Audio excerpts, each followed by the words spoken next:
student. Today will be started our chapter 4 history. Chapter 4 history. The chapter name is tribals,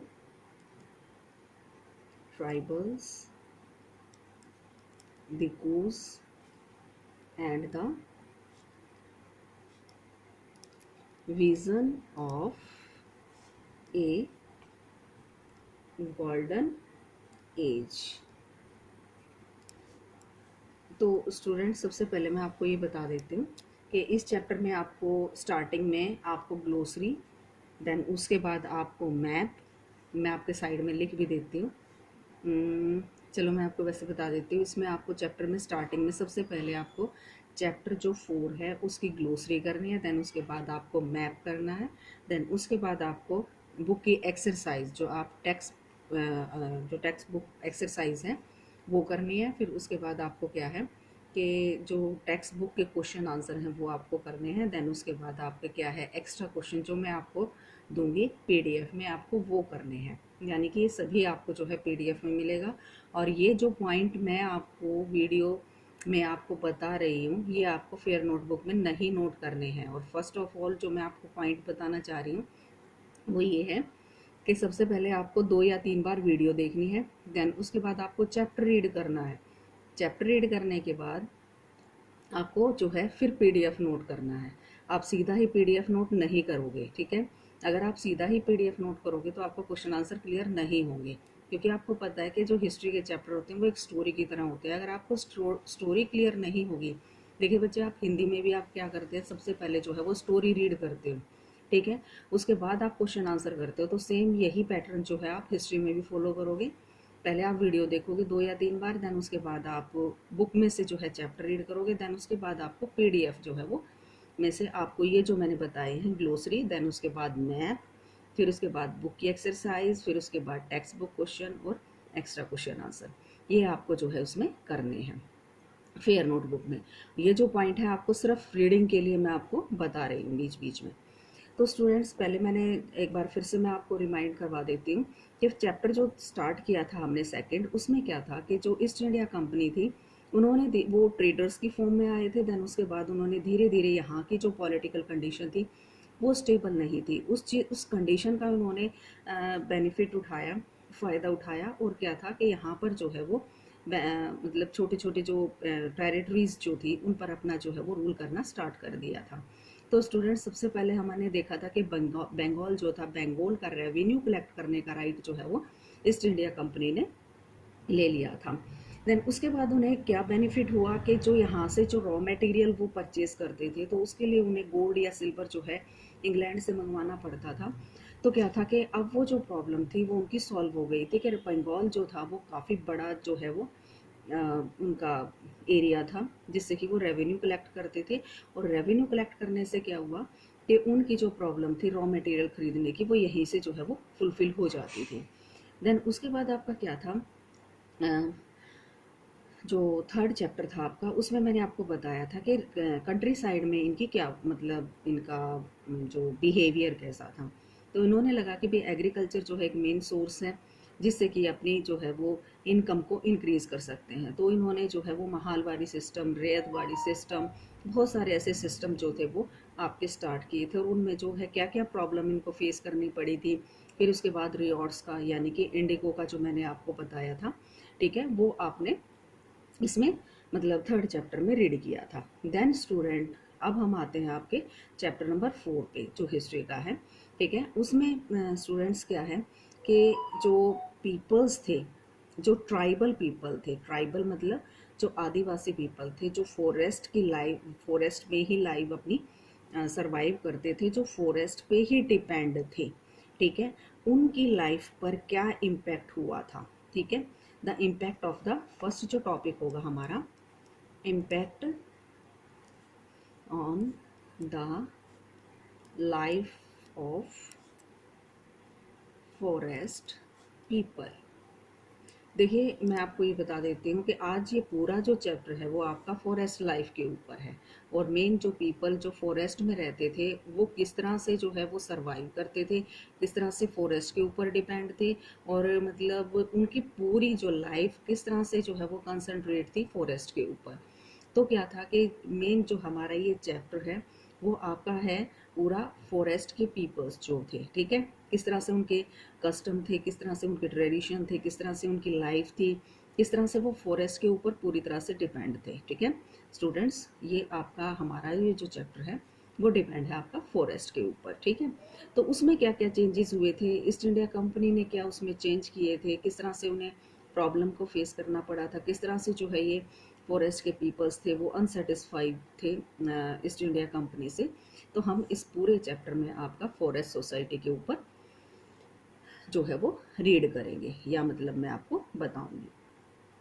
then so first topic है आपका, वो मैं आपको थोड़ा सा एक बैकग्राउंड में बता देती हूँ कि जैसे कि आपका है सेकंड जो टॉपिक है, थोड़ा सा आपको क्लियर हो जाएगा। 1895 में, ठीक है, 1895 में a man named Birsa, Birsa नाम का एक पर्सन था, बिरसा। वो क्या करता था कि जैसे मतलब ये फॉरेस्ट लाइफ ही स्पेंड करता था, फॉरेस्ट में ही रहता था, लेकिन लोग जो है इसके ऊपर बहुत ज़्यादा बिलीव करते थे, ये मानते थे कि ये जो है ना गॉड की तरफ से भेजा हुआ जो है एक पर्सन है जो उनकी प्रॉब्लम को सॉल्व करता है, ठीक है। और ये मतलब लोगों का ये बिलीव था कि ये चमत्कार भी करता है, और he could cure all disease and multiple brain, यानी कि ये किसी भी तरह के he could cure all disease, यानी कि ये सभी तरह के डिजीज, एंड मैं आपको बताती हूँ, एंड MULTI मल्टीपल ब्रेन, यानी कि ये किसी भी तरह का डिजीज़ क्यों ना हो उसको जो है वो ठीक कर सकता है। और क्या है कि जैसे कि ब्रेन अगर पीपल्स के पास कम है तो उसकी क्वांटिटी वो इंक्रीज़ भी कर सकता है। मेन कहने का ये है कि जो 1895 का जो टाइम था उसमें बिरसा नामक एक पर्सन था जिसको मतलब लोग ये बिलीव करते थे कि वो गॉड गिफ्टेड है, यानी कि उनकी जो प्रॉब्लम है ईस्ट इंडिया कंपनी से जो प्रॉब्लम उन्हें फेस करनी पड़ रही है उनको वो उनसे जो है वो छुटकारा दिलवा सकता है। और देन उसके बाद क्या था कि वो कोई भी तरह का मतलब उसको गॉड का जो है वो गिफ्ट मानते थे, और उसके अंदर ये कहते थे कि वो चमत्कार करता है, किसी भी तरह के डिजीज़ को वो ठीक कर सकता है, और प्रोडक्शन जो एग्रीकल्चर में होता है उसको डबल कर सकता है।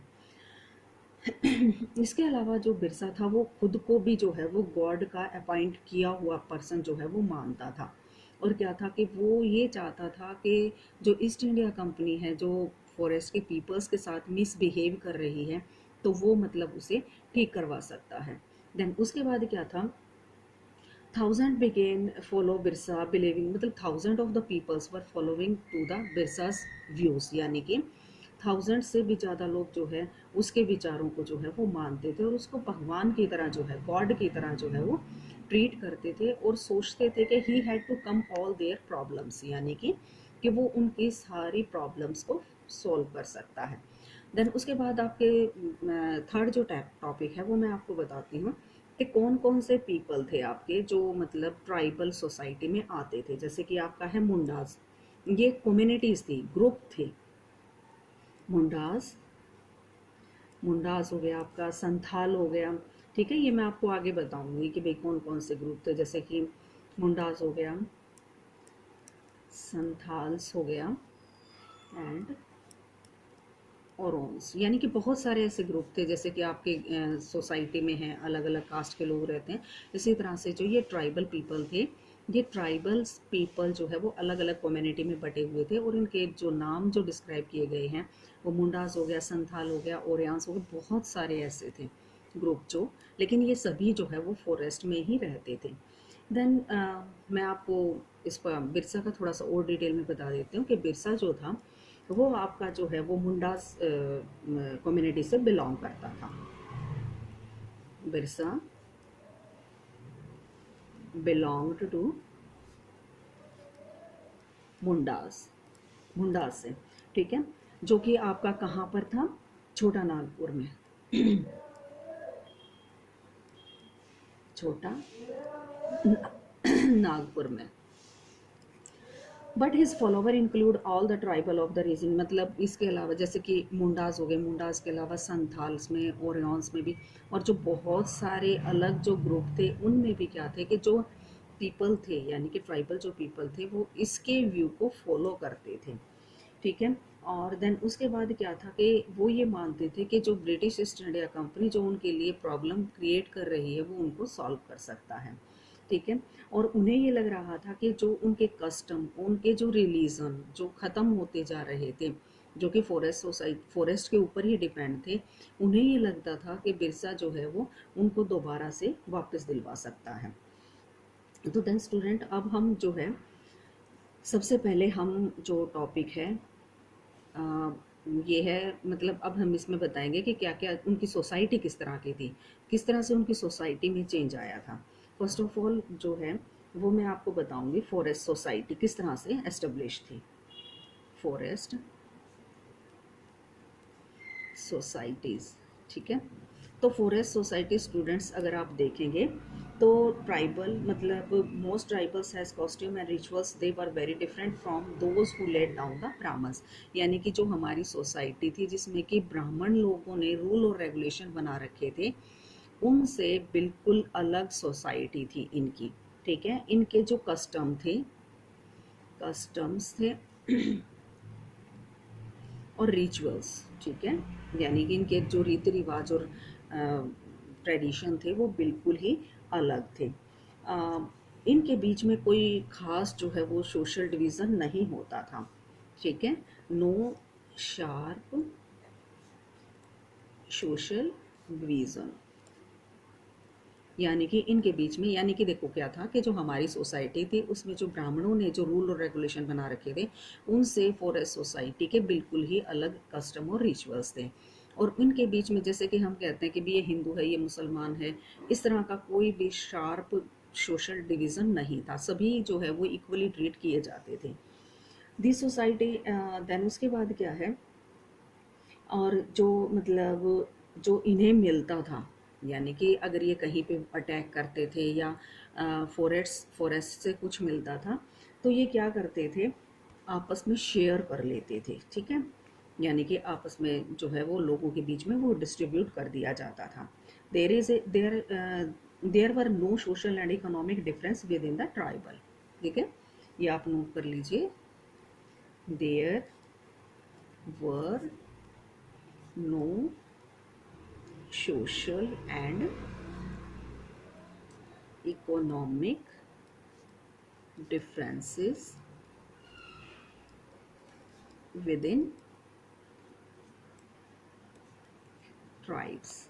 यानी कि देखो मैंने आपको बताया कि स्टार्टिंग में कि फॉरेस्ट लाइफ के बारे में क्या इम्पैक्ट हुआ, देन उसके बाद 1895 में मैंने बिरसा के बारे में बताया कि वो मिरेकल्स करता था, चमत्कार करता था, लोग उसको एज ए गॉड की तरह ट्रीट करते थे। मुंडा, संथाल और बहुत सारे ऐसे ट्राइबल्स जो है ग्रुप थे जो उस टाइम पे थे। बिरसा जो है वो मुंडास ग्रुप से जो है वो बिलोंग करता था, जो कि छोटा नागपुर में प्रेजेंट था। देन उसके बाद हमने रीड किया फॉरेस्ट सोसाइटी के इनके जो ब्राह्मण ने, हमारी जो सोसाइटी थी उसमें ब्राह्मण जो लोग होते थे उसमें जो कस्टम और रिलीजन बनाते थे उनसे बिल्कुल अलग इनके कस्टम और रिचुअल्स होते थे, और उनके बीच में सोसाइटी में कोई भी सोशल डिफरेंस नहीं होता था। और there was no social and economic, यानी कि अगर कोई वेल्दी है, जिसके पास पैसा है, तो उसको ज़्यादा मतलब हाई स्टेटस नहीं दिया जाता था, जिसके पास पैसा नहीं था उसको कम मतलब नहीं माना जाता था। यानी कि सोसाइटी जो है वो इक्वली ही जो है लोगों को ट्रीट करती थी। देन उसके बाद क्या था जो आपका नेक्स्ट टॉपिक आता है वो है आपका वेयर वर जूम कल्टिवेटर, यानी कि जूम कल्टिवेटर का मैं आपको बताती हूँ। आपका टॉपिक होगा जो next, how did tribal groups live, यानी कि ट्राइबल ग्रुप कहाँ पर रहते थे। ठीक है। देन उसके बाद जो है आपका यानी कि ये अगर हम इंडिया की बात करें तो अगर मैं आपको मैप में दिखाऊंगी तो आपको जल्दी क्लियर हो जाएगा कि ये जो ट्राइबल ग्रुप थे वो कहाँ पर रहते थे इंडिया में। ठीक है। हम इंडिया की बात करेंगे इसमें, ठीक है। देन उसके बाद है सम वर जूम कल्टीवेटर, यानी कि जो फॉरेस्ट में जो लोग रहते थे, जो जूम कल्टीवेशन करते थे। जूम कल्टीवेशन क्या था वो मैं आपको अभी बताऊंगी। सम वर जूम कल्टीवेटर, ठीक है। Some of them practice jhum cultivation. Jhum cultivation का वजह क्या है कि आपको मैं बताती हूँ कि जैसे कि जो ट्राइबल लोग थे वो एक जगह पर जो है वो स्टेबल होकर जो है अपनी लाइफ जो है वो सर्वाइव नहीं करते थे। वे कुछ टाइम के लिए तो एक जगह पर रहते थे, दैन उसके बाद दूसरी जगह पर वो मूव कर जाते थे। तो इसके टाइम पे मैं आपको बताती हूँ कि जैसे कि वो एक एरिया में जो है वो 1 ईयर्स के लिए रहे, वहाँ पर एग्रीकल्चर की, ठीक है। और मतलब स्टार्ट की एग्रीकल्चर, देन उसके बाद हार्वेस्टिंग के बाद आपने जो है प्रोडक्शन जो हुआ उसको कलेक्ट किया और अपना जो है वो नेक्स्ट जो है वो एरिया में चले जाते थे। तो मतलब जूम कल्टीवेशन का मतलब क्या है कि वो फिक्स रहकर जो है वो एग्रीकल्चर नहीं करते थे। जब तक एक क्रॉप के हार्वेस्टिंग का टाइम आता था, हार्वेस्ट करके देन दूसरी जगह पर वो मूव कर जाते थे, ठीक है। इसमें क्या होता था कि जैसे कि स्लैश और बर्न का तो आपने 8th क्लास में पढ़ा ही होगा, या मतलब 7th क्लास में भी पढ़ा होगा कि जैसे जो है वो लैंड को क्या करते थे कि जला देते थे जो भी एरिया होता था, और उसमें जो ऐश बचती, जो राख बचती थी, उसको जो है वो एग्रीकल्चर के लिए यूज़ कर लेते थे। यानी कि 1 साल के लिए रहे, फिर उसके बाद जो है नेक्स्ट एरिया में जो है वो चले जाते थे, ठीक है। जिससे क्या होता था कि उनकी जो लैंड की जो फर्टिलिटी थी, वो लोग ये मानते थे कि इससे जो है वो लैंड की फर्टिलिटी मेंटेन रह सकती है, ठीक है। One of the crop was ready and harvested, they move to another field. एक मिनट, ये मैं लिख के ही दे देती हूँ आपको। Once the crop was ready and harvested, they moved to another field. Another field. The field that has been cultivated one was left for from the several years. यानी कि उस लैंड को जिसमें इन्होंने एग्रीकल्चर की है उसको जो है 1 या 2 साल के लिए जो है वो छोड़ दिया जाता था, ताकि उसकी लैंड की फर्टिलिटी मेंटेन रह सके, ठीक है। Shifting cultivator found in the hilly and the forest tract of the north. मैं आपको नेक्स्ट पॉइंट जो बताती हूँ कि जो ट्राइबल लोग थे वो हिली एरिया में, यानी कि जो पहाड़ी एरिया, ठीक है। और फॉरेस्ट का जो मेन एरिया होता था वो आपका था नॉर्थ ईस्ट। आप मैप में देखोगे तो आप नॉर्थ की तरफ, अगर आप ईस्ट की तरफ आओगे ऐसे, ठीक है, तो आपका ये नॉर्थ ईस्ट का अरुणाचल प्रदेश हो गया, आपका मणिपुर हो गया, ये इस तरह का जो एरिया है यहाँ पर, वहाँ पर ये मोस्टली मिलते थे। नॉर्थ ईस्ट एरिया और सेंट्रल इंडिया, ये आपके मेन इनके एरिया थे। बाकी और एरिया में भी मिलते हैं, लेकिन जो मेन एरिया था इनका ये आपका था हिली, नॉर्थ ईस्ट और सेंट्रल इंडिया, ठीक है। Shifting cultivator found in the hilly and forest tract of the north east and the central India. They live in their tribal people depend on free movement within the forest and being able to use the land and forest the growing their crop। यानी कि ये पूरे forest में जो है वो move करते रहते थे, जैसे कि अपनी वुड के लिए, अपने मतलब फूड के लिए, फिर उसके बाद हंटिंग के लिए, ठीक है। और देन उसके बाद एग्रीकल्चर भी जो है ये फॉरेस्ट में ही करते थे। देन उसके बाद उसको लीव कर देते थे, छोड़ देते थे 1 या 2 ईयर्स के लिए, और जो है नेक्स्ट एरिया को जो है वो सर्च करते थे। This is the only way that you could practice shifting cultivation. और इसको हम जो है वो जूम कल्टिवेशन को हम बोल सकते हैं शिफ्टिंग कल्टिवेशन भी, यानी कि कुछ टाइम के लिए एक जगह पर रहे फिर दूसरी जगह पर चले जाना, इसको बोला जाता है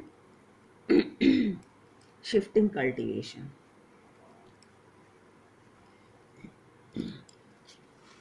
ये मैंने आपको बताया कि जूम कल्टीवेशन और शिफ्टिंग कल्टीवेशन क्या होता है कि यानी कि कुछ मतलब 1 ईयर्स के लिए जो है एक जगह पर जो है एक फील्ड में जो है क्रॉप को ग्रो करना, देन उसके बाद जो है वो दूसरे प्लेस को सर्च करना, और उसमें क्या है कि भाई उसकी लैंड की जो है फर्टिलिटी जो है वो मेंटेन रह सके। इसको शिफ्टिंग कल्टीवेशन भी बोला जाता है, जूम कल्टीवेटर भी बोलते हैं। जूम कल्टीवेटर मतलब जो एक जगह पर ना रुककर दूसरी जगह पर चले जाते हैं। नेक्स्ट जो टॉपिक आता है वो है हमारा सम वर हंटर एंड गैदरर्स। देखिए इसका मीनिंग क्या है। कुछ हंटर मतलब जो शिकारी होते थे, जैसे कि जो एनिमल्स होते हैं उनको मारते थे और जो है ना उनको यूज़ करते थे, उनकी स्किन को यूज़ करते थे। देन उसके बाद उनकी फ्लैश को जो है वो मीट की फॉर्म में खाते थे। ठीक है, हंटर मतलब शिकार करने वाले। गैदरर होते हैं कि यानी कि जो फॉरेस्ट से जो मटेरियल मिलता है, जो प्रोडक्ट मिलता है, उसको इकट्ठा किया और जो बाहर से जो ट्रेडर्स आते थे उनको सेल कर देते थे। जैसे एनिमल्स की स्किन है वो काफ़ी कॉस्टली बिकती थी, एनिमल्स के जो टीथ्स हैं वो काफ़ी कॉस्टली जो है वो सेल होते थे। तो क्या होते थे कि जो ट्रेडर्स फॉरेस्ट में आते थे उनको जो है वो इकट्ठा करके जो है वो सेल कर देते थे। तो इनका क्या था कि पिछले हमने पढ़ा, जो अभी टॉपिक मैंने करवाया कि जूम कल्टीवेटर यानी कि जो एग्रीकल्चर करने वाले थे। देन उसके बाद हमने पढ़ा हंटर जो शिकार करते थे, और गैदरर जो मतलब सामान को इकट्ठा करते थे, फॉरेस्ट में जो प्रोडक्ट होता है। तो अब हम इनके बारे में पढ़ेंगे कि हंटर और गैदरर जो थे उनके लाइफ के ऊपर क्या इम्पैक्ट पड़ा था। ठीक है, in many reasons tribal people live in the hunting animal and gathering forest product. यानी कि कुछ जो थे वो मतलब हंटिंग के ऊपर डिपेंड थे, यानी कि शिकार के ऊपर डिपेंड थे, और कुछ जो है फॉरेस्ट पे जो प्रोडक्ट मिलते थे उनके ऊपर जो है वो डिपेंड करते थे। ठीक है, the Khonds were such as the community living in the forest of Odisha. देखो हम जो है वो गोंड जो है एक ट्राइबल था, मैं आपके इसके बारे में आपको बताती हूँ। ये जो ट्राइबल कम्युनिटी थी ये आपकी जो उड़ीसा के फॉरेस्ट थे, फॉरेस्ट्स ऑफ उड़ीसा, उड़ीसा के फॉरेस्ट में ये रहते थे। ठीक है, ये कम्युनिटी थी और उड़ीसा के फॉरेस्ट में ये रहते थे। They regularly went to the collect hunt and divided among the themself. यानी कि क्या करते थे, ये हंटिंग के ऊपर डिपेंड थे, हंटिंग के ऊपर ये डिपेंड थे, और जो प्रोडक्ट इन्हें मिलता था, जो प्रोडक्ट इन्हें मिलता था वो डिस्ट्रीब्यूट अमंग या divided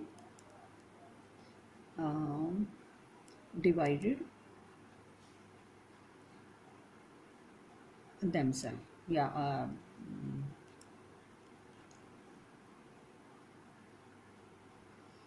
divide among themselves, sorry,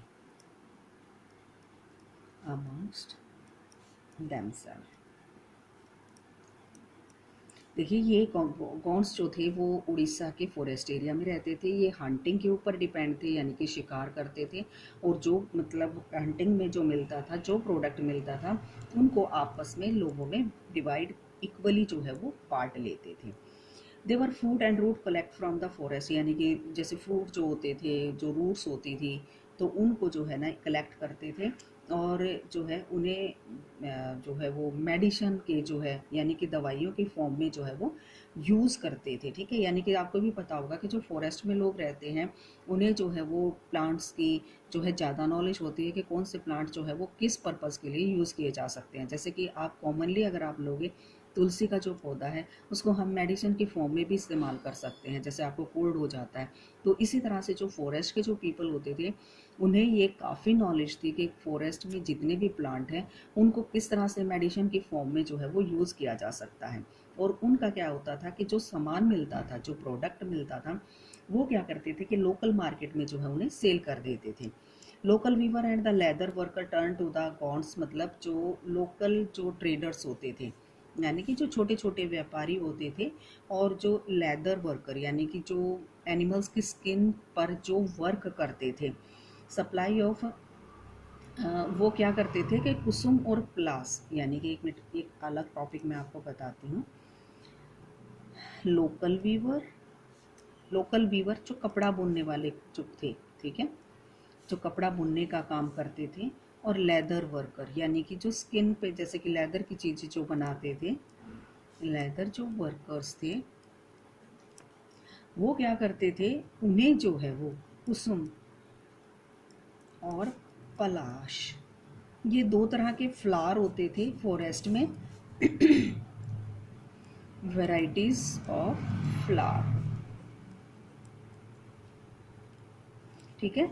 तो क्या होता था कि ये जो कुसुम और पलाश जो होते थे ये एक वैरायटी होती थी फ्लावर्स की, बहुत सारी वैरायटी होती थी, लेकिन इनको मेनली किस लिए यूज़ किया जाता था कि कपड़ों को कलर करने के लिए। इनके कलर जो है ना बहुत ही वास्ट आते थे, सॉरी मतलब कलर जो होते थे वो बहुत ही फास्ट होते थे, और कलर को डाई करने के लिए इनको यूज़ किया जाता था।